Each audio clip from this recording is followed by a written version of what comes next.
բժշկությունը բիզնես չլինի, բժշկությունը կմնար երևի մի 50 դար հետ։ Պետք է բուժենք sense 4 դեղ գրելով պացիենտին ճամփելով, այլ որոշակի կարեկցանք պետք է ունենանք այդ ամեն ինչի նկատմամբ։ Դա սոնոյի կուլտի նման է, երբ որ գալիս են բժիշկ բառնատ էխո։ Այս քո ցավտան եմ դե խնդիրները ով հայտնաբերել է, թո ինքն է բուժի։ Մենք այնքան բժիշկ ունենք, որ կարանք փակվենք բժշկական համալսարանները մի քանի տարով։ Այսինքն բոլորը բացի գաստրոենտրոլոգ լինելուց նաև ինչ որ մի ուղղություն ունեն։ Նույնը ուրոլոգիայում է։ Ուրոլոգիայում այնքան նեղ մասնագիտացումներ կան։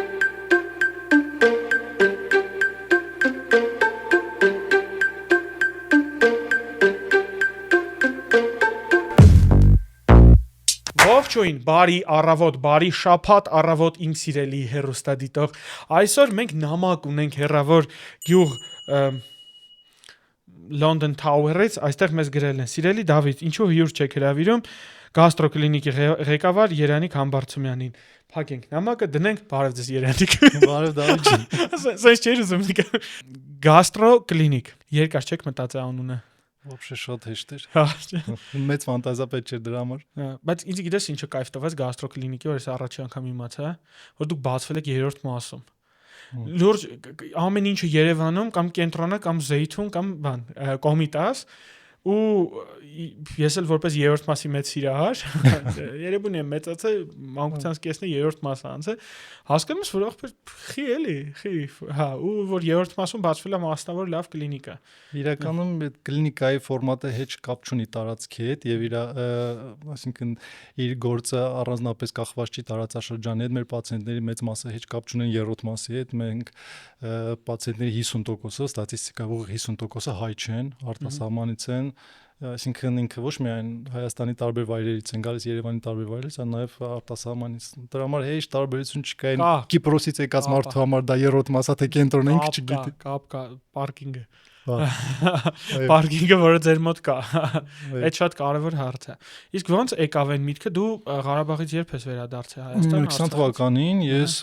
զինվորական բժիշկ եմ եղել Արցախում, վերջի պաշտոնս եղել է Արցախում հոսպիտալի կայազորային հոսպիտալի բուժգծով տեղակալ էի, հետո տեղափոխվեցի ստեղ էլի զինվորական բժշկությունով շարունակեցի Երևանի կայազորային հոսպիտալում կանաց կոչվածը։ Եվ 23 թվականին արդեն միտք ծագեց թողնել այդ ամեն ինչը, ծանոթացա մի հրաշալի ընկերոջ հետ, ի վերջո դառավ ընկեր, սկզբից որպես գործընկեր էինք, եւ այս միտքը առաջացավ, հիմնեցինք նեղ մասնագիտացված աղեստամոքսաբանության կլինիկա։ Ինքը շատ այդպես լավ թույն ֆորմատ է Երևանում, որովհետև հիմնականում կլինիկաները ձգտում են ամեն ինչ ունենան։ Մի կլինիկայում լինի սրտաբան ուրոլոգ բան ու հիմա կայֆա օրինակ երկու օրինակ ես կարամ վառ բերեմ որ իրենք նեղ մասնագիտացում եկած գաստրոկլինիկն է մյուսը կարդիոլաբն է մեր Տաթևիկի որ ասենք որպես սրտաբանական կլինիկա է խորացված ռեբալանսն է մեր լիդիայի որը խորացված է հարացման վրա կարդիոլաբն է ռեբալանսն է մեզնից հետո եղավ նաև Վարուսմեդը որպես ռևմատոլոգիական եղավ նաև նեյրոկլինիկը որպես նյարդաբանական մասնագիտացված սպասում ենք այդտեղ չենք եղավ դե կլինիկը որպես օնկոլոգիական մասնագիտացած, այսինքն ես չեմ ասում մենք առաջինն էինք, բայց առաջիններից էինք եւ այդ ֆորմատը դրվեց, արդեն փոքր մանր կլինիկաներ բացվեցին։ Այսօր չեմ ուզում քո այդ գաստրոենտերոլոգիայից խոսամ, այսինքն ինձ թվում է մի քիչ այդ թեման շատ են խոսացել, այսինքն ստամոքսի խոցը ինչից առաջում հելիկոբակտերից, արդյոք պետք է հելիկոբակտերը բուժել։ Մենք Միրիջանա Շուշանիկ ունենք դրա համար այդ մասը փակ է։ Շուշանիկը սա խոսացել է արդեն էլ բան չի մնացել խոսելու, ես ուզում եմ խոսեմ որպես բիզնեսմեն բժշկական ոլորտում, որովհետև երբ որ ես ասում եմ բժշկությունը բիզնես է, մարդիկ դե բիզնես եք սարքել, բայց բժշկությունը ռեալ բիզնես է ու եթե բժշկությունը բիզնես չլինի բժշկությունը կմնար երևի մի 50 դար հետ ամեն ինչից, որովհետև նույն GLP-1-ի ագոնիստները խեն սկսես սինթեզել իմ սիրած, հա, քո համար, իմ համար, հա, չէ, հա, իմ նման մարդկանց համար։ Ու ես այդ տեսնեմ պատրաստ ես լուբոյ գին վճարես, որ իմ հասնես։ Խեն մարդիկ անտիբիոտիկ սինթեզելու վրա ժամանակ ծախսում օնկոդեղերի փող են աշխատում։ Բայց եթե իրանք սինթեզեն, ոչ մեկ չի սինթեզեն։ Հենց այդ ասած ոնց է Հայաստանում բժշկական բիզնես վարելու ընդհանրապես նախ որ բժշկությունը բիզնես է այո մեծամասամբ համաձայն եմ բայց ինքը տենց կլասիկ սովորական բիզնես չի ինքը ունի մեծ սոցիալական կոմպոնենտ եւ դա երբեք պետք չի մոռանալ ինչ էլ անենք դա կլինի սովետական միությունից եկած դա կլինի Հիպոկրատից եկած բայց միևնույնն է բժշկությունը ունի մեծ սոցիալական կոմպոնենտ եւ մենք բժիշկներս բացի նրանից որ պետք է բուժենք sense 4 դեղ գրելով պացիենտին ճամփելով, այլ որոշակի կարեկցանք պետք է ունենանք այդ ամեն ինչի նկատմամբ, պետք է պատասխանատվությամբ մոտենանք այդ հարցին եւ ստեղ զուտ ծառայություն մատուցել եւ կոպիտ ասեմ գարախ քաշվել չի լինի։ Այսինքն դա համաձայն եմ որ բիզնես է, այդ ամեն ինչի մեջ կա գումարը իր տեղը ունի, բայց միևնույն ժամանակ պետք է քո աշխատանքի վերաբերվես մեծ պատասխանատվությամբ եւ չմոռանաս որ քո դեմը օգնության կարիք ունեցող անձը այլ ոչ թե հաճույք ստանալու կամ ռեստորանի նման Այդ եմ ասում, բայց դες այդ ընկալումն եմ ասում բիզնեսը ինքը հաճույք ստանալ կամ վատ բան փող աշխատելը չի։ Նույն գաստրոկլինիկ օրինակ բերեմ, օրինակ ձեր գաստրոսկոպը ինչ ընկերության է։ Pentax Pentax-ը հաստատ ամեն տարի մի 3 հատ թազն բաց է, չէ՞, թող 3D AI հելիկոբակտերը տեղում որոշող էլիմինացնող, չգիտեմ, այդտեղ Այնքը իհարկե օրեցօր զարգացող չէ։ Հիմա դու պետքա չէ գումար գեներացնես, որ վաղը այդ նույն հիվանդի համար այս Pentax-ը փոխարինես ավելի լավ Pentax-ով։ Pentax-ը ասացի, չուզեց ասել ուրիշ ֆիրմաներ, չգիտեմ, էլ ֆիրմաներ, հա։ Հա, չի տարբերություն չկա, միտքը նույնն է։ Հա, այսինքն դու որպեսզի այդ առաջ տանես այդ ոլորտը դու պետքա մեկը փակես, մյուսը բացես իմ կարծիքով։ Հա, ու դրա համար պետքա գումար գեներաս։ Նույն ես 3 տարի աշխատում եմ ուլտրասոնիկսի սոնոգրաֆով։ 2010 թվականի ապարատ էր։ Հա, ված չէր, վիզուալիզացիա ուներ։ Ինչ որ պահի իմ աշխատանքի շնորհիվ գումար գեներացվեց, ես առա նոր Sonoscape 2։ Այո։ Շնորհավոր Pro Max չգազարագույն։ Հա, բայց ես առա նոր սարքը, որը ինձ բավականին ավելի հեշտացրել է իմ աշխատանքը։ Ну, по крайней мере, printer-ը։ Դա նորմալ է, դա այդ գումարը դա զարգացման մի ձև է։ Հենց այդ եմ ասում, ես չի զարգանա։ Ոնց է եղել առաջ մեր պետական, ну, վերջնիկ 10 տարի առաջ, մեր պետական բժշկության վիճակը ինչ էր։ Երբ որ գումար չէր գեներացում, պոլիկլինիկաների վիճակը տեսնում ենք։ Հիմա չգիտեմ ինչ կլինի 10 տարի հետո, բայց գոնե այդ կոնցեպտով է գնում, որ գումար գեներացվի եւ աշխատի։ Մարզային հիվանդանոցներում հիմա շատերում կատե կա։ Հասկանում ես, առաջ կատե կար 3 հատ քաղաքում, ասենք, մարտիկ օրերով հերթ էին սպասում։ Հիմա պոլիտրավման մտնում արմավիր ԲԿ կամ չգիտեմ, Կիրովական Վանաձոր ԲԿ, կոպիտ ասած, եթե ես իմ աստղաբաշխական ինչ-որ հիվանդությունների կույտ չի, ընդդեղի բժիշկները իրանց տեխնիկապես արդեն հնարավորություն ունեն ամբողջ հարցը լուծելու, փակելու։ Այո, այդ ամեն ինչը մեծ գումարների հետ է կապված եւ ճիշտ է, այդ գումարները այսօր Փառք Աստծո պացիենտներից չի, այսինքն պետական ծրագրերով, ապահովագրությունով եւ այլն, բայց ինչ կապ ունի։ Ի վերջո այս ամեն ինչի տակ մեծ գումարներ։ Այո, որովհետեւ օրինակ բժշկական նույն սարքը, նույն ռոբոտ ասիստենտ վիրաբուժությունը որ կա, մի սարքը մի քանի միլիոն դոլար է, իսկ մի վիրահատության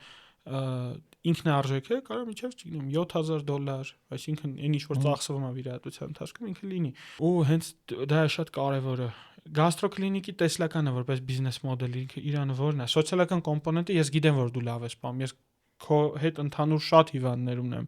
ու ես սա ֆանատիզմով սիրում են, հարգում են, տեղ են տալիս քո բուժումներից գոհ են, քո վերաբերմունքից առավել եւս։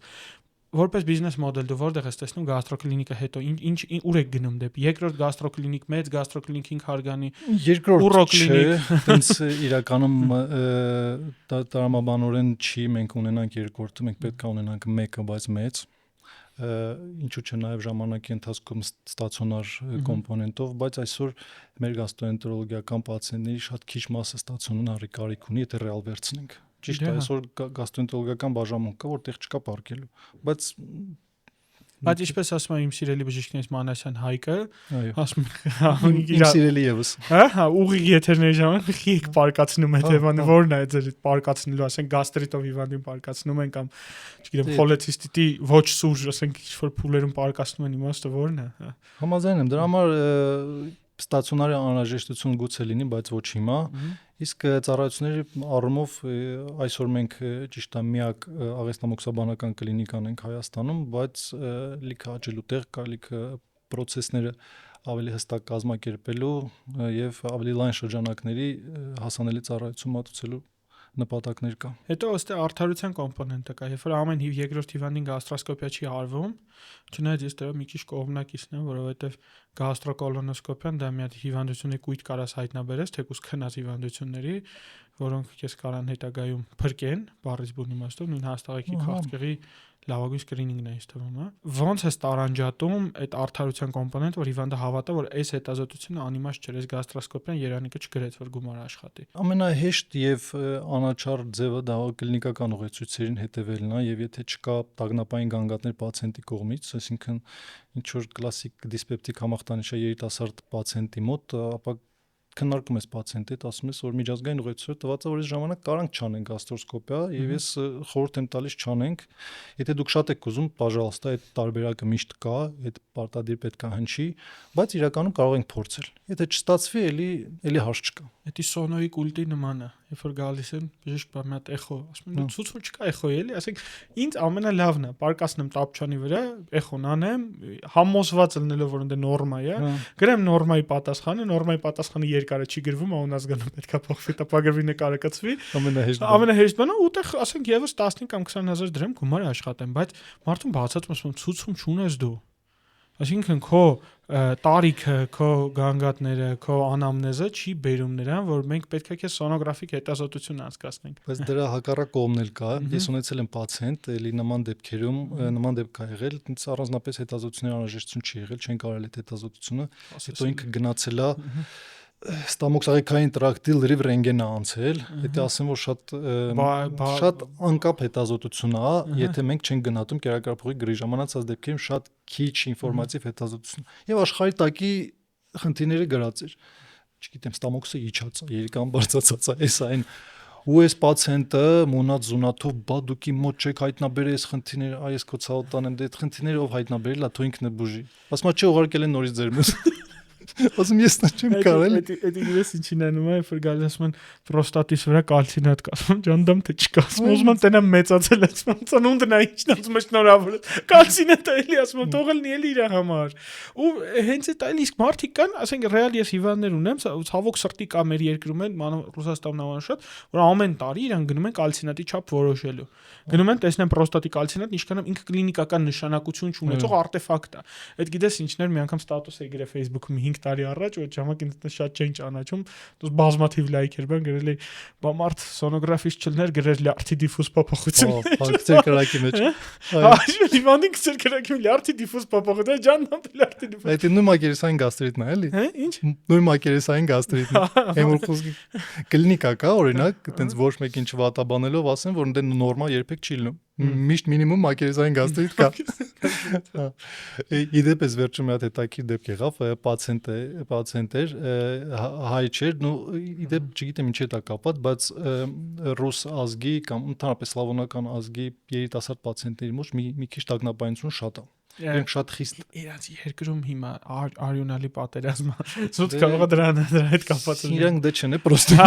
բայց կապ ուրախ պետք է լինի։ Տնեցիք են ընդեղ, մամա պապան են ընդեղ, տատիկը։ Հիմա եկել ասում ինչ գանգատ ունեք, չէ, ընդհանրապես գանգատ չունեմ, լավ եմ ինձ զգում։ Անալիզների մեջ մի հատ IL-10 տենց զորամբողջ երկուսով շեղված էր։ Ասում եմ, ես եմ ուզում բուժենք, ասում ես թիվնա պետք դզենք, ասում եմ, հա։ Այսպես մարկերը վերցրեցի, երկու հատ կտցրեցի վրան, նորմալ է թիվ գրեցի, տվեցի, ասում, սենց օքեյ է քեզ։ Ну ճիշտ է, խնդացինք, բան, բայց տրամաբանություն ես իրան բացատրեցի, որ այդ թիվը պետք չի բուժել, դրա հետևից պետք չի գնալ, եթե դու այլ գանգատներ կամ այլ ինչ որ ռիսկային գործոններ չունես։ Միլիոնատ օրինակ կարան բերեն, որ գալիս ասում է, չգիտեմ, էսի ինչ որ շեղված, ասում եմ, հաց հավը տանեմ, ասում եմ, թիվ բուժելը, եթե իմ գործը լիներ թիվ բուժելը, ես հիմա մուլտիմիլիոնատեր կլինեի, լուրջ եմ ասում։ Եթե ես նստեի ամեն շեղված թիվ բուժեմ, բայց մարդը մենք թիվ չենք, մենք անալիզի պատասխան չենք բուժում։ Մենք բուժում ենք ու սրա հակառակը կա։ Երբ որ դու իր, ասենք, փոշտի սոնոգրաֆիայի ժամանակ գլխի չափուռուցք ես տենում,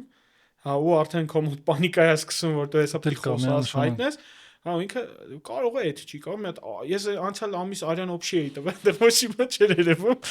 ինչ որ այդ Արյան օփշի կուլտն է, կա չէ, որ Արյան օփշի հիմա Instagram-ում լիքը վիդեո կա, որ օփշի անալիզ կրավի покажет если вас рака, օրինակ ես կյանքում եկել չեմ ընդունում, որ լմա անտիվաքսեր բժիշկ, չեմ կարող ընդունել, երբ որ բժիշկը սկսում է արդեն ուզում է պրոֆեսոր լինի, մեկ-մեկ որ բանում, բայց երբ որ ինքը սկսում է վակցինացիայի դեմ խոսալ, ախր վակցինացիայի օրինակը երեխեքը մահանում են, հիմա չեն մահանում։ Դա ստատիստիկ կորելացիա կա, առաջ 10 երեխուց 3-4-ը մահանում էին, հա ջան։ Լուրջ է։ Հա, հիմա չեն մահանում։ Ինչ էֆեկտ ուզում է լինի, ոնց որ մեր մի անգամ ասած մանկաբույժներից մեկը ասում է, ասենք թե աուտիզմ է առաջացնում։ Ավելի լավ է այտենց, քան երեխան մահանա։ Կոպիտ ասած հենց այդ եմ ասում, բայց չնայած աուտիզմ չի առաջացնում։ Չի առաջացնում, դա հերքվել է։ Հերքվել չէ, դա ջախջախվել է թեորեմը, բայց միջև է մարդիկ հավատում են։ Ու ասածս ինչ է, ասածս այն է, որ այդ հակառակ կողմի հետ աշխատելը մանավանդ երբ որ բժիշկն է, ինչ որ Հայաստանում գիտես բժիշկ դառնալ շատ հեշտ է աշխարհի աշխարհի։ Այսինքն բժիշկների գերարտադրությունն է այսօր Հայաստանում։ Օй, դա վերջն է, հա։ Մենք այնքան բժիշկ ունենք, որ կարանք փակվենք բժշկական համալսարանները մի քանի տարով։ Այսօր եթե քո երեխայի համար լավ ապագա ես ուզում, կակ մինիմում պետք է ասես բժիշկ չդառնա, որովհետև կոնկուրենցիան շատ մեծ է։ Պլյուս AI-ն է գալու։ Ну AI-ը գալու է, բայց այնց մաս ռադիոլոգների հետ կապված խնդիրներ կան։ Հա, հենց դա AI-ն է գալու, հետո հա, օրինակ ես չեմ պատկերացնում հիմա ավարտող բժիշկները, ես ինձ չէի պատկերացնում։ Եթե չլներ Instagram-ը, ես չգիտեմ ես ինչով էի զբաղվելու հիմա։ Ես կարող մինչև մե դեղերի պրիստավից էլ աշխատեի։ Ոստե ես այնքան սոցիալական ցանցերը լավ բուստեր բոլորի համար իրականում, հա, եթե դու օրինակ չգիտեմ, ձեր մասնագիտության մեջ ասեմ, դու եթե Երևան Սերգեյից չես, ապա քեզ սոցիալական ցանցա պետք որ դու քեզ ճանաչեն եւ իհարկե հա Երևան Սերգեյի ցենց ժամանակ եղել է բաժին։ Նու մտել ես բաժին, հերթապահել ես, ասիստենտ ես, ինչ-որ էտապներ ես անցել, ինչ-որ էտապի դու ես դարել այդ բաժնի ինչ-որ կարկառուն դեմքերից մեկը։ Հիմա չկա։ Դու գնաս բաժին, հիմա նա իմ համար ես Հայաստանում չեմ սովորել, հիմնական ուսումս եւ նաեւ արձինատուրս Սանկտ Պետերբուրգի ռազմաբժշկական ակադեմիայում ա եղել, հա։ Ես Կրասնոդարի Կուբանի մեծ ակադեմիան եմ ավարտել։ Ուրախ։ Իդեպ ու դա իմ համար մի կողմից պլյուս է, որովհետեւ ինքը շատ անվանի տեղ է, ինքն չգիտեմ ցարական ժամանակահատվածի բժշկության շունչը կա, ինքը Պետրոս առաջինի հիմնած համ կրթական, համ նաեւ բժշկական համալիր է, էլի։ Եվ եկա Հայաստան իմ համար շատ դժվար էր, որովհետև ինձ ոչ մեկ չի ճանաչում եւ ինձ ով պետք է տեղ տա եւ ոչ մեկ օրինակ իր ուսուցչի վրայով չէր կարա թռնել ինչ որ մի նոր բան հիմներ այդ բնակավարը։ Այո, նենց եմ հասկանում, դու հիմա ինչ ես ասում։ Ու եղավ նենց որ այդ գաստրոկլինիկ որ հիմնվեց իմ համար դա հեշտ էր, էլի, ես ոչ մի բարիեր չեմ հաղթարել, ես մեկը չկար որ իր այո, մեկը չկար որ ես իր գլխից թռնեի։ Ինձ որ ասում են ամենայն հարգանքով էլի։ Հա, Insta-ից վիդեոները որ սկզբից նայում են, դե այն վաղ ես էի անում մի քանի հոգի այդ վիդեոները բաներում, արդիկ նայում են, չես անում, ես ոնց ես անում, բան, գիտես քո մասին, ես ասում եմ, էտով է։ Հա, ինչ որ անվանի մարդ է, բայց չեմ դեռ։ Ես չգիտեմ էլի սենց ով է։ Ես այնքանով էի դուխավորվել, որ երբ որ ես Ռուսաստանում էի վիդեոներ նկարում, իմ ուսուցչին Մեդվեդևին ցույց տվեց, «Դավայ դիրզայի արա», հա, այդ ինձ կայֆ տվեց, ասի լավ որ Մեդվեդևն ասում է վատ բաներ չեմ անում, դրանից հետո եկավ էս հայերեն տարբերակները։ Մեր հաղորդման գործընկերն է բժշկական գենետիկայի եւ առողջության առաջնային պահպանման կենտրոնը։ Բժշկական գենետիկայի կենտրոնը Աբովյան 34/3 հասցեում գտնվող բոլորդ էլ գիտեք, ու գիտեք այնտեղ կարելի է հանձնել գենետիկական անալիզներ, մասնավորապես պարբերական հիվանդության հետ կապված։ Սակայն քչերը գիտեն կամ զարմանում են մեկ-մեկ, որ բժշկական գենետիկայի կենտրոնում կարելի է հանձնել անալիզների ամբողջ սպեկտրը, սկսած արյան ընդհանուր քննությունից վերջացրած բարդ NGS պանելներով կապված հղիության, օնկոլոգիական հիվանդությունների, ռևմատոլոգիական հիվանդությունների, սիրտանոթային հիվանդությունների եւ այլ տարբեր տեսակի պաթոլոգիաների համար։ Կարող եք հանձնել հորմոնալ տեստեր, կենսաքիմիական տեստեր, մանրեաբանական հզոր լաբորատորիա, PCR լաբորատորիա եւ շատ ծառայություններ, որ մատուցում է բժշկական գենետիկայի կենտրոնի պրոֆեսիոնալ, բարի ու շատ ընկերասեր թիմը։ Մանրամասների համար կարող եք զանգահարել 015 800 800 հեռախոսահամարով կամ այցելել cmg.am կայք։ Իդեպ բժշկական գենետիկայի կենտրոնը անցել է ISO հավաստագրումը։ Դե ինչ սիրելիներս, այցելեք մեր մոտ ու առողջ եղեք։ Սոց ցանցերից խոսան, գաստրոկլինիկը սոց ցանցերի, օրինակ դու հաշվել ես սոց ցանցերից ինչքան հիվանդն է գալիս ու գոհունակ են իրեն գնում թե չէ։ Սոց ցանցերը հիմնականում մեր մոտ որպես ճանաչելիության բանամարկեր աշխատում, տենց որ ասեմ մեծ քանակի պացիենտներ awareness marketing է կանում, այսինքն հա ինքը հիմնականում պրոստը ճանաչելիության առաջին շրջանում շատ ավելի մեծ օգուտ էր բերում, որովհետև չէին ճանաչում, հիմա արդեն այդ սարաֆանի ռադիո կոչեցյալն էլ է եւս ինքը ճանաչելիություն բերում։ Հետո ստաֆը, դու լավ ստաֆ ես հավաքել, գաստրոկլինիկը գովաս դու ինձ ինչ-որ նվեր ես բերել, հենց մատ հանդուր հլտնեմ, կաշար որպես, ահա։ Չէ, կաշար, ես գիտեմ որ դու Մադրիդի Ռեալի լավ բալեշիկ ես եւ դրա համար ես դատարկ ձեռքով չեմ եկել։ Վայ քորա։ Ես էլ դե իմացի որ ես էլ Բարսելոնայի բալետիկ նման նվեր ոչ մեկ քեզ չէր կարող անել իդեպ այս համազգեստը գիտես որ ժամանակա հատվածի ապեր փոխի Դա իմն է որտեղ բերել ես էսի այն 5-0-ն հիշում ես Այս այդ տարվանն է։ Ես ուզում եմ դու երբեք դա չմոռանաս, որպես բալիշ։ Ինչ անեմ, որտե շփեմ, որ 15-ը Չեմպիոնների լիգա ենք տարել։ 15 Չեմպիոնների լիգայի գա հիշում ես, իմ հաղորդումն կամ կտրեմ։ Ինչ կուզես կանես դա։ Էս ինչ ես բերել ուրջ։ Չէ, ախպեր հետ տանելու են։ Դզես։ Չէ, եթե վրեդ գալիս է, пожалуйста, նվեր։ Չէ, ապեր հետ տար։ Բայց կարաս աշխատես այդ ուղղությամբ։ Դե զբաղվում եմ։ Էմի ուղղությամբ։ Լավ, ստեից արդեն անցնենք։ Քանի հիվանդ եք գաստրոկլինիկայում։ Բարսելոնի ֆանատը տոպիմ։ Չէ, 0 Չէ, հումորով։ Հա, չէ, ֆուտբոլի ժամանակ էր այդ խոսանք, մենք էլ դեմ երկու հատ կլասիկա ունենք։ Այդ հաճիկով։ Հետո 16-րդ Չեմպիոնների լիգան վր տանենք։ Լավ։ Ստաֆը, որ դու ստաֆ ես հավաքել, թույն ստաֆ ես հավաքել, դե շատ մարդկանց հետ մինչև կոմոդ գալնել էի աշխատում։ Ոնց եղավ, որ երիտասարդ ու տենց ապացուցողական բժշկության ասպետներն են էլի կոմոդ հավաքել, ովքեր են աշխատում ու գոհես թե չէ։ Հա, իհարկե շատ գոհ եմ եւ թիմը ստաֆը մեծ դեր ունի, այսինքն այս ամեն ինչը ինչ մենք այսօր ունենք, սա հեչ իմ շնորհքը չի, մի մասն է իմ շնորհքը, մեծ մասը իհարկե կապված է թիմից եւ ստե շատ կարեւոր է որ մարդկանց, եթե հրավիրում ես աշխատանքի, բացի դրանից որ նորմալ պայմաններից մարդկանց առաջարկում, պետք է այդ մարդիկ ինչ որ տեսլական ունենան քո հետ կապված, կլինիկայի հետ կապված եւ այդ թիմային համագործակցություն կոչեցյալը պետք է միայն չհնչի, էլի նաեւ գործի մեջ լինի, այսինքն այդ կոնշած մենք էնդոկրինոլոգիական սրտաբանական գաստրոթիմը լավ զգալի է։ Դրանք սա ստեղ եղել են։ Վիկտորիա Ամելոյան, Իրինա Նամուրադյան, բոլորը հյուրերը եղել են։ Ընկերներն են, գաստրոենտերոլոգներից, sense Լուսինա Հովակիմյան, Մերինա Սողյան, Լիլիթ Նահակոբյան, էնդոսկոպիստներից Վարդգեսնա Հովսեփյան, Հերմինա Մարկարյան, ուրիշ տենց ուրոլոգներ չունեք, չեմ տվել ինձ կներեն։ Ուրոլոգ չունեք։ Ուրոլոգ չունենք։ Դե հա, Բարսի ֆանատ ուրոլոգ չկա որ գա, ո՞ս կարելի աշխատել Բարսի ֆանատի հիվանդանոցում։ Լավ, արդի երեք խաչ քաշիր մեր հաղորդման մեջ։ Հա, ես տենց եմ։ Կատակ արեցի։ Չէ, դե գիտես, պրոստը որ 15-ը Չեմպիոնների լիգա ենք տարել։ Մի քիչ այդպես, հա, ծանր է, էլի։ Ոչ վերջում է ուզում նվիրեի դրա համար, որը չհարամեցնեի։ Չէ, չեմ արեմ, ախպես ես քեզի։ Չէ, կատակ եմ։ Նայ, մենք հաղորդումից առաջ խոսում ենք վերաբերմունքի մասին, ինչքանով է կարևոր ու ես ունեմ նաև ընկեր բժիշկներ, ու մոտ հիվանդ չեմ ուղարկում, որտեղ իրենք ինչքան լավ ընկեր են, ինչքան էլ լավ բժիշկ են, հիվանդները իրենց վերաբերմունքը չեն ընդունում։ Երբ որ 1, 2, 3, 4 հիվանդ քեզ ասում բժիշկ գիտես, այս բժիշկը մի քիչ sense, մի քիչ նենց, դու սկսում ես ընտրել քո շրջապատից արդեն դուս մասնագետների, ումից հետո զանգում քեզ այն շնորհակալություն են հայտնում, ասում են ապրես որ մեզ ուղղորդել ես դες լավ մասնագետի մոտ։ Ինչ պետք է անի բժիշկը, որ հիվանդը մնա իր դաշտում, այսինքն իր բուժումներին հավատա, իրան հավատա, դաժե բուժումը օգուտ չտա, մեկը հավատա, որ այդ բժիշկը կգտնի լուծումը ու նմանատիպ։ Առաջին հերթին պետք է անկեղծ լինել։ Սա ամենակարևորն է ինձ թվում է, թե բժշկության մեջ ընդհանրապես բոլոր սպասարկում պահանջող ծառայություններում դա ամենակարևորն է։ Պետք է անկեղծություն լինել, որովհետև դա է բերում վստահության։ Եվ երկրորդը պատասխանատվությունն է պացիենտի նկատմամբ։ Ես դրա մասին շատ եմ խոսել եւ կարծում եմ դա ամենահիմնական արժեքն է այսօրվա բժշկության, որովհետև ամեն տեղ է սպասարկումը գալիս է ինչ որ մի հատ նորմալ մակարդակի, բժիշկները բավականին գրագետ են, բայց այդ պատասխանատվությունը դա շատ կարևոր է։ Այսինքն այդ պացիենտը 10 րոպեն չէ՞ որ կոմոդ է, ինքը հայլ կոմոդ է եւ իր հետ դու պետք է այդ փուլը անցնես։ Կլինի դա հեռախոսակապով, կլինի դա հերթական այցերով, այսինքն դու իր համար այդ փուլը ամենապատասխանատու ձևով պետք է տանես հասցնես մինչեւ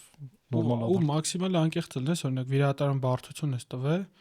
դու սկաս ասես, գիտես, բարդ գնաց ընթացքը, սենց գնաց ընթացքը, ոչ թե ամեն ինչ լավ անցավ, հետագայում տարիներ հետո մենք էս եղավ, մենք դրա համար վիրահատություն երկար տևեց, այս խնդիրը սենց լուծեցինք, այս խնդիրը լուծելու համար կներես, բայց պետք է երկրորդ անգամ վիրահատվես։ Այդ պատասխանատվությունը քո արած գործի ու քո վերցրած բան, ես մի անգամ այտենց որ ասում են ինչի բարևի համար 15000, ասում են բարևի համար չի, ես քո առողջության պատասխանատվությունը ես քո հետ եմ կիսում։ Դու դրան ես նույնիսկ ինչ-որ չափով վերցնում եմ իմ վրա, քեզ ասում եմ դու հանգիստ ապրի, ես կանեմ այդ հարցը։ Իդեպ վերադառնալով քո նախորդ հարցին, որ ասում ես պացիենտներին ոնց եք ներկայացնում, որ այս հետազոտությունը պետք է, իսկ մյուսը պետք չի։ Այստեղ էլ է այդ պատասխանատվության հարցը։ Դու պացիենտին ասում ես, եթե դու եկել ես բժշկի մոտ, Ես հետազոտություն ես քեզ նշանակում եմ, ես կիսում եմ քո հետ այդ պատասխանը։ Այսինքն, եթե դու ստեից պետքա դուրս գաս եւ վաղը չեմ իսօր Աստված չանի քո հետ ինչ-որ մի բան պատահի, ես իմ մեղքը կունենամ։ Եթե ես քեզ ասում եմ պետքա կոլոնոսկոպիա եւ դու 65 տարեկան ես ու արունային լուծում ես, ուրեմն դու պետք է այդ կոլոնոսկոպիան անես, որ ես այդ պատասխանատվությունը կարողանամ կիսեմ քո հետ։ Այդտեղ կարամ գաստրոենտերոլոգիկ, իսկ եթե դու 45 տարեկան ես, Ինչ։ արունային լուծում ես, կոլոնոսկոպիան ցուցում։ Արունային լուծը ամեն դեպքում կոլոնոսկոպիայի ցուցումը։ Դեմ ասում էլի։ Heç կապ չունի տարիքը այդ դեպքում։ Հա, որովհետեւ շո կոլոնոսկոպիան փրկում է։ Այո, Դա կոլոնոսկոպիա հաճ հետազոտություն, որը փրկում է։ հաստաղող քաղցկեղը այն հազվադեպ քաղցկեղներից է, որը կարելի է կանխարգելել։ Ոնց որ պրոստատի քաղցկեղը, ոնց որ, չգիտեմ, այնտեղ վահանաձև գեղձի քաղցկեղը, որ Ցավոք սրտի ամեն բան չենք կարում, բայց այդ մեկը հո կարում ենք։ Դե հիմա օրինակ իմ համար այդպես միշտ վախենալու քաղցկեղներից եղել է ենթաստամոքսային գեղձի քաղցկեղը, որ Դժվար է։ կայծակնային գալիս ու կայծակնային մարդուն տանում է մի քանի շաբաթ կամ մի քանի ամիս, Այո։ մարդը մահանում է ու ենթաստամոքսային, բայց այսօր իսպանացի բժիշկները ոնց որ պատվաստում են գտել արդեն այդ բջիջների վերականգնման։ Այո, Ենթաստամոքսային կա, այո։ Շատ հետաքրքիր էլի բժշկություն դեպի ուրա գնում, բայց օրինակ պոլիպը կա, պոլիպը հələ տարիներ շարունակ նոր պիտի քաղցկեղը վերացնի, դու կարաս ընդհանրապես պոլիպի մակարդակում իրան ընդհանրապես վերացնես ու 5 տարի մոռանաս հաջորդ կոլոնոսկոպիայի մասին։ Լրիվ այդպես է։ Իսկ այդ սահմանը, որ հիվանդին պետք է պանիկայի մեջ չգցես ու պահես արխայնություն չտաս, որ իր մոտ ամեն ինչ լավ է, բայց իր մոտ նաստարոժնստի այդ vibe-ը պահես, որ ինքը հասկանա, որ իր մոտ շոժը կարա խնդիր լինի, էլի։ Առանց պանիկայի դու իրան բացա գիտես քաղցկեղ չէր, բայց մի հատ 6 ամսից մի հատ էլ է պետք կոլոնոսկոպիա անցնել։ Որոշակի ստատիստիկ տվյալներ ուղղակի կարելի է բերել, որ այդ պոլիպները ժամանակի ընթացքում ունեն հավանականություն ինչ որ բանի վերածվելու։ Այդ ամեն ինչից խուսափելու համար ոչ շտապ, պարտադիր չի վաղը վազեք գնա կոլոնոսկոպիա անեք, բայց դա պետք է անել եւ եթե լինի պոլիպ հեռացնել։ Որ տարիքից 45-ից հետո անկախ գանգատների առկայություն։ Իսկ ես մի հատ sense բան եմ միշտ մտածում, պետք է ավելի իջացնել այդ տարիքը։ Իջացրել են արդեն։ Որոշակի խմբերի համար այո, ինքը ցածր է, այսինքն եթե կա ընտանիքում հաստաղող քաղցկեղի անամնեզ, ապա հայտնաբերման տարիքից -10 տարի, այսինքն եթե 45 տարեկան օրինակ, իսկ ուրիշ ինչ ուրիշ որ հիվանդներ են, ծխողներն են, ճարպակալումներն են, ալկոհոլիկներն են, ճարպակալումների մասով չի փոխվում, ինքը պոպուլյացիայի նման է։ Հիմնականում դա ընտանեկան անամնեզն է։ Բայց ես ինչի համար եմ ասում պետք է ավելի շուտ անել, ես տրամադրվել եմ, ես 33 եմ, 34-ում, 35-ում առաջինը անցնեմ, ինչի համար ես 45-ի ստատիստիկան երբ որ հավաքվել է, մենք մի քիչ ուրիշ աշխարհում ենք ապրում։ Համաձայն եմ։ Հա, ու 45-ի ստատիստիկան մինչև հաստատվել է, դա անցել է տասնյակ տարիներ։ Դու գիտես ինչքան դժվար է եղել այդ, ասենք, գալ 45 թիվը վերցնելը։ Բայց հիմա մենք փոխվում ենք այն աշխարհում, որ այդ ստատիստիկայի մեջ ներգրաված մարդիկ լրիվ ուրիշ աշխարհում են ապրում, մենք ուրիշ, իրանք ավելի մաքուր, իրանք ավելի ստրես, ոչ ստրեսային, իրանք ապրել են ավելի վերամշակված ծնունդը շատ չի եղել։ Օրինակ կարող է 10 տարի հետո ասեն, գիտեք 30-ից հետո է պետք անել, որտեվ երշիկ եղեն այնց օգտագործում, որ կանցերոգենեզը ինքնավ շատ ավելի ուժեղ է ակտիվացնում։ Այո, այսօր վերամշակված մթերքը համար առաջի կանցերոգենն է համարվում, որտեղ դրանից ինքը շատ հասանելի է եւ դրանից օգտվում են շուրջ բոլորը։ Երշիկները, նրբերշիկները, ինչքան էլ գրած է կոնսերվացված մթերքները, մսայինը եւ այլ մի բան, եթե սառնարանում կարելի է պահել ամիսներով, դա արդեն իսկ նորմալ չի։ Ես մեկ-մեկ դուրս գացել սուպերմարկետում կաթնամթերք կա, կաթ։ Ստրոկ գոդնություն 8 ամիս։ Հա, դա հիմնականում ոչ հայկական արտադրության կաթերն են։ Չի դու կամ այնտեղ ես ինչ նյութեր են, որ այդ կաթը չեն թողում փչանը, որտեղ կաթը մի քանի օր։ Ոչ նորմալ պայմաններում մի քանի ժամ։ Կաթը չի ջուրն էլ է տենց իրականում։ Այսինքն դե ջուրն էլ օրինակ եթե դուք փորձեք տունը ջուրը պահել ինչ որ պայմաններում, գուցե դուք ստերիլ բնականաբար չկարողանաք պահեք, բայց ինքը ժամանակի ընթացքում կորցնում է իր համային եւ որակական հատկությունները։ Բայց մենք տեսնում ենք ջրեր 2 տարի սրոկով։ Բայց ես հենց այդ եմ ասում հիվանդներին ասում եմ օրինակ եկեք իջացնենք ձեր կոլոնոսկոպիայի տարիքը, եկեք ես շատ եմ ուղղակի հիվանդներին խորհուրդ տալ կոլոնոսկոպիկ հետազոտվել, ասում են ինչ է պետք, ասում եմ դե կոլոնոսկոպիա, ասում եմ դե հա այս անալիզները ատամի ցավը հեչ կոլոնոսկոպիա, հա ատամի ցավը հեչ չէ, ինչի՞ եմ ասում եմ մի հատ պլանային կարգով անցի, որովհետև լսի մենք ապրում ենք մի հատ աշխարհում, որտեղ իդեալական կարելի է խուսափել, էլի $100 գումար ծախսելով կարելի է խուսափել հաստաղիքի քաղցկից 5 տարի, $100-ն է որ բաժանում ես ամեն տարի գալիս է $20 տարին, իսկ մի կոլոնոսկոպիա, եթե որ բաժանում ես օրերի, իսկ մի քանի ցենտ է, ընդհանրապես խուսափելը Քաղցկեղի գին։ Քաղցկեղի հաստաղիկի քաղցկեղից, որը ցավոք սրտի ի ստադիաներ է գալիս, որ արդեն երբ որ արյունային կղանքը կա, դա արդեն իսկ լավ չի էլի ինքը արդեն։ Ասում են ինչ անալիզներ հանձնենք, ասում են էս մի հատ կոլոնոսկոպիա։ Գաստրոսկոպիան այդքան չէ, ինչքան կոլոն։ Այն ինչը որ սիմպտոմներ կարա տա, հենց այդքան չի անհանգստացնում։ Այո։ Այդ նույնը պրոստատի քաղցկեղին է, ասում եմ, բայց ես գանգատ չունեի, ասում եմ, այդ արդեն համար 1 պլյուսն է։ Ես խնդիր չունեմ։ Հա։ Չի եղել երբեք, ասում բայց դե դինես չի որ սաղկյանքը պատելներ, մի օր առաջանում է, էլի։ Մի օր առաջանում, բայց ոնց եղավ սաղկյանք ծխում էի։ Հենց հիմա պետք է խնդիրն առաջանա, ասում եմ, դու սաղկյանք այնքան հավաքի ես խնդիրը, որ հիմա ինքս ինչ որ մեկ է դուս հա տվել։ Ծխելը որտեղ ստամոքսային համակարգում։ Ծխելը ենթաստամոքսային գեղձի ամենաշատ երևի թե եթե սենց առանձնացնենք, այո, կերակրափողի քաղցկեղի ռիսկը նախիստ ավելացնում։ Ընդհանրապես ծխելուց դե ոչ մի լավ բան չեմ ասելու, բայց եթե առանձնացնենք ամենաշատ վնասակարությունը բերում է ենթաստամոքսային գեղձի եւ կերակրափողի քաղցկեղի առաջացման մեջ։ Այ ենթաստամոքսային գեղձի քաղցկեղը ապասնի բան է։ Այդ վտանգավոր բան է։ Ու հետաքրքիր ինքը չեքափ չունի, չես գա գնաս սոնոգրաֆիայի ու ասես, ենթաստամոքսային գեղձից այդ մի բան է ինչի։ Չէ, ինքը ոչ մի ձև ցավոք չես կարող։ Լավ, գնանք ուրախ թեմաների։ Հա, գնանք ուրախ թեմաների։ Ատլետիկո Մադրիդի դեմ հաղթանակի։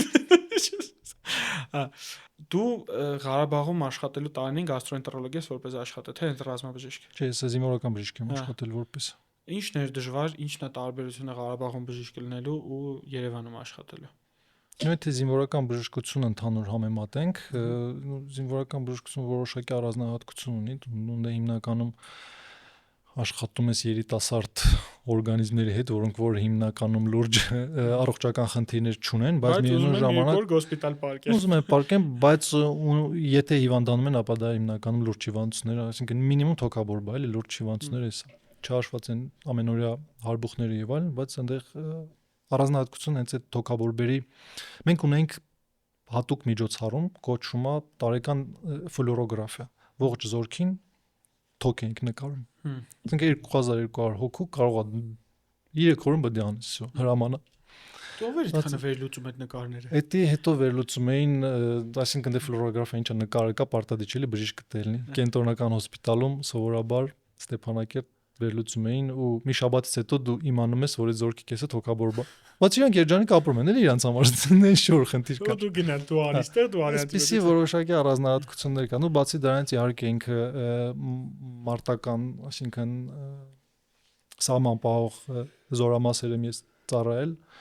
եւ վիրավորումներ պոստեր իրաշատ դաժան ու հիշելի դրվագներով 20 թվականի պատերազմը թե մինչև այդ Չէ, մինչև այդ 20 թվականի պատերազմի ժամանակ ես արդեն էստեղ էի։ Իդեպ մի բաժանմունք էի զբաղեցնում, որ միայն գործում է պատերազմների ժամանակ։ Այդ բաժանմունքի ղեկավար էի ես եւ էդի տենց չեմ կարա երևի եթերով ասեմ, հետո կասեմ, բայց ես որ ինձ նշանակել են այդ բաժանմունքի ղեկավար, ասեն գործ չես ունենալու։ Ստե գալիս ես քո համար ինչով ուզես զբաղվել։ Եկա մի ամիս հետո պատերազմ եղավ, ասում եմ, գիտես ինչ կա։ Էսի քեզ էինք սպասում։ Չորնի ռիցերներ էլ եկա։ Ու այո, ես այդ բաժանմունքում ծառայեցի տենց երկար։ Չէ, շատ երկար չի, մի 20-22 տարի։ Հասկացա։ Ղարաբաղում դու քաղաքացիական առողջապահության մեջ չես եղել։ Ոչ։ Գաստրոկլինիկում ԱՀ-ն աշխատում է։ Ոչ։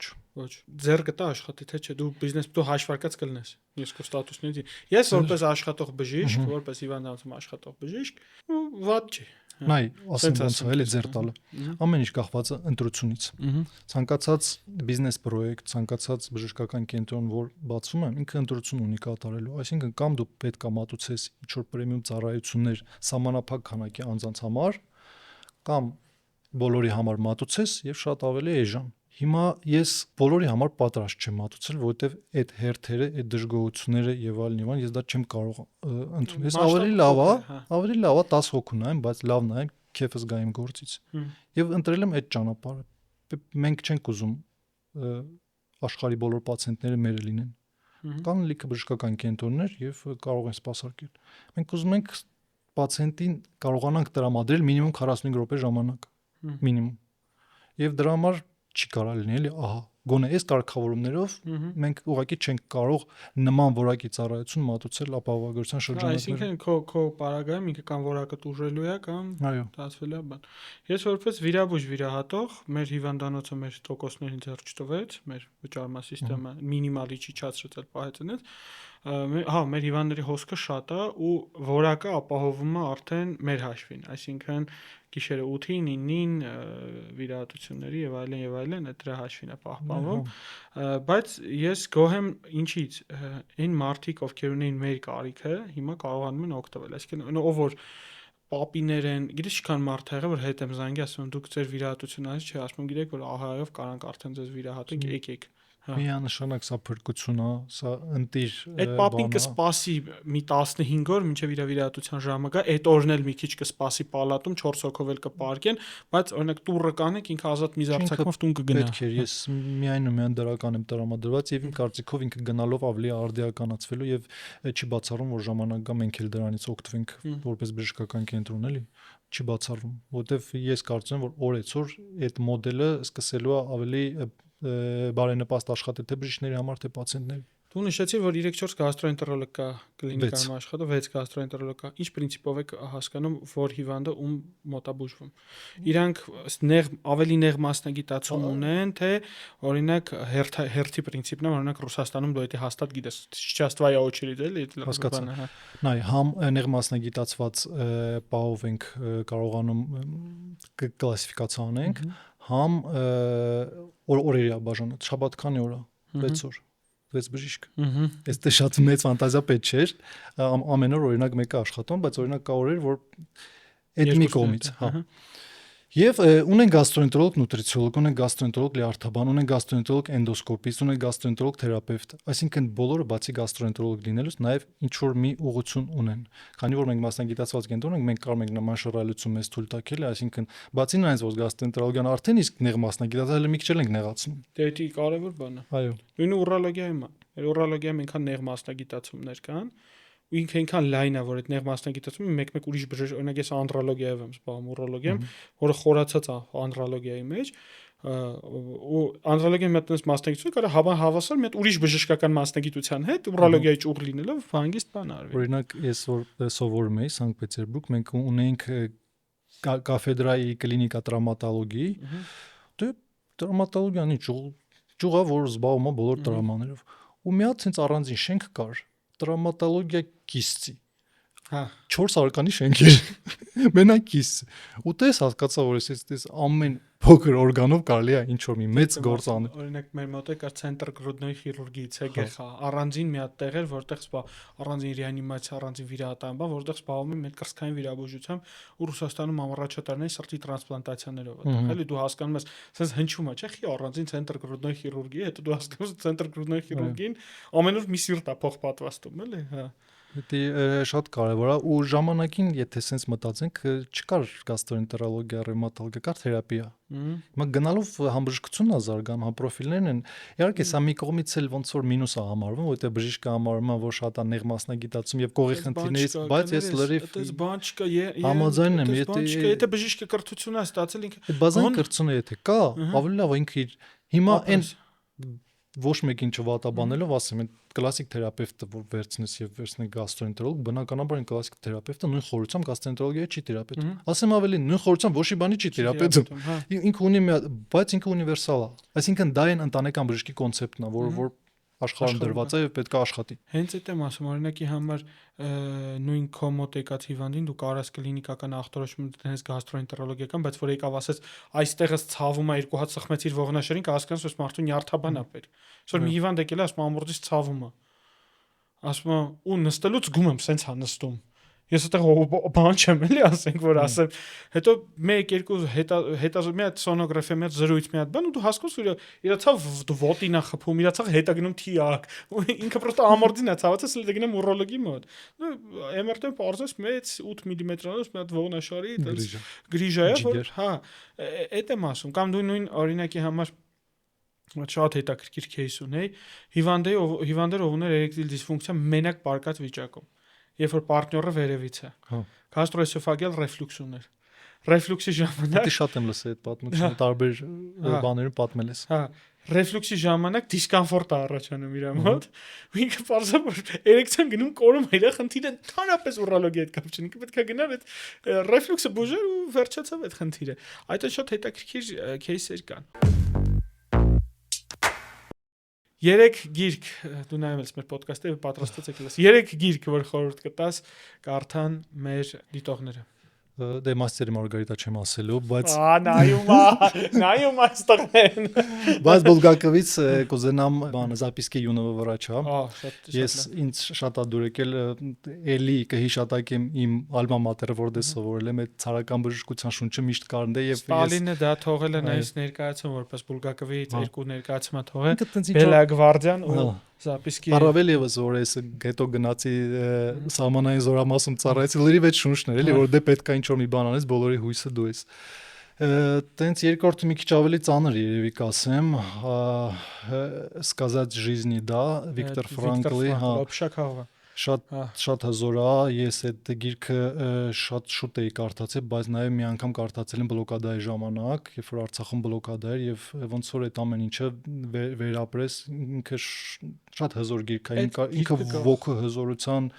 ոնց կարելի է ինքդ քեզ հաղթող համարելով ցանկացած բարդություն հաղթահարել ու հետաքրքիրն է Ֆրանկլը լավ բան է այդ գրքի ամբողջ իմաստն է որ դու ոչ պետք է ապագա անցյալիդ նայես դու ուր ես ոչ պետք է ապագատ գուշակես ուր ես այդ պահինը տղես գործում ես այտենց էլի որ կարողանաս շատ ֆենոմենալ ես այդ գիրքը կարդաց հուզվել եմ այն որ ամերիկացի զինվորները գալիս են իրանց ազատելու էդի հա էդի sense ելնեմ ասում